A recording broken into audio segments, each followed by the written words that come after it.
Graça e paz do Senhor Jesus a todos. Nossa meditação de hoje encontra-se no livro do Apocalipse, no capítulo 4, a partir do verso 10.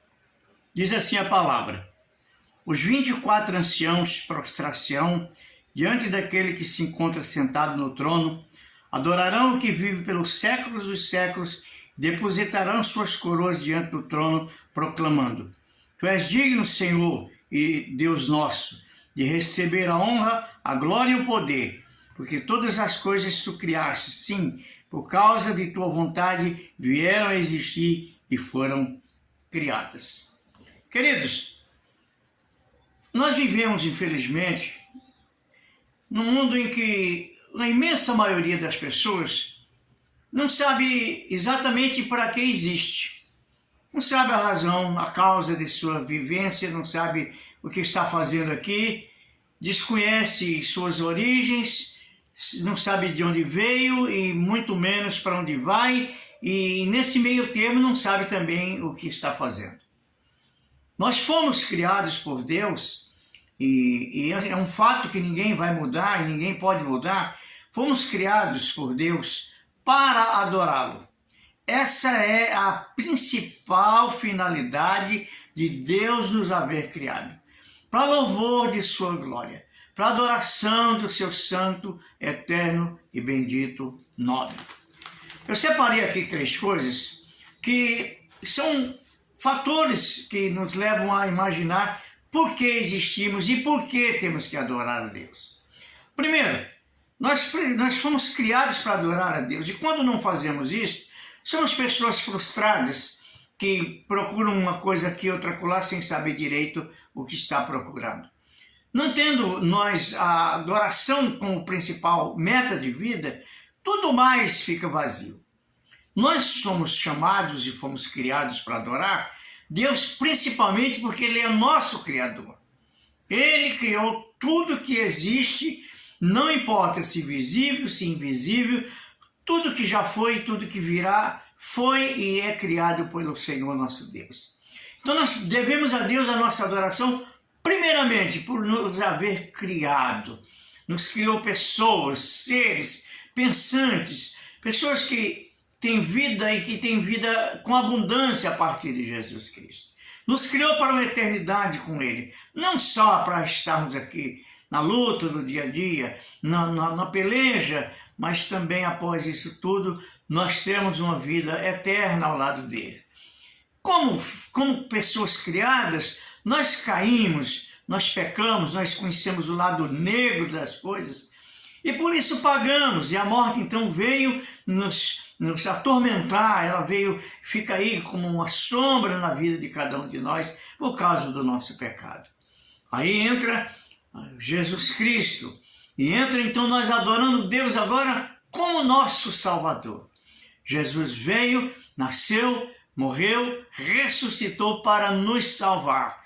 Portanto, nossa adoração a Deus, ela dá-se ao caso dele ser nosso Salvador na pessoa bendita de Jesus Cristo.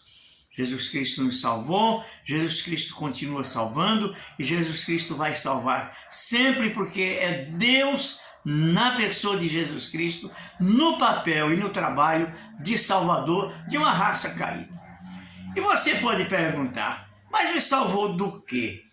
Pode você ser uma pessoa que se acha correta, que acha-se digno, que se acha acima da média, e que quando falamos de salvação você muito provavelmente pergunta, mas eu ser salvo do quê? Se eu sou uma pessoa boa, digna, eu trato bem minha família, eu respeito minha esposa, eu nunca traí meus filhos, então eu não tenho do que ser salvo. É esse exatamente o engano da humanidade. Você tem um pecado que nasceu com você e que te faz pecador, e que você peca porque é pecador, porque já está no seu gene fazer isso. E é desse pecado, esse pecado que gera a morte. Ela nem sempre, às vezes você está vendendo saúde, mas é apenas mais um morto andando pelas ruas. É uma morte espiritual, ela não é uma morte visível assim, em pouco tempo, a curto prazo, mas ela vai matando o homem aos poucos até matar a sua eternidade.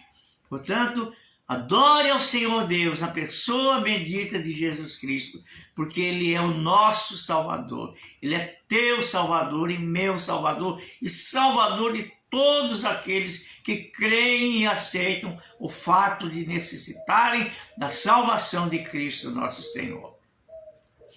Terceiro fato é que nós fomos também visitados pela pessoa do Espírito Santo.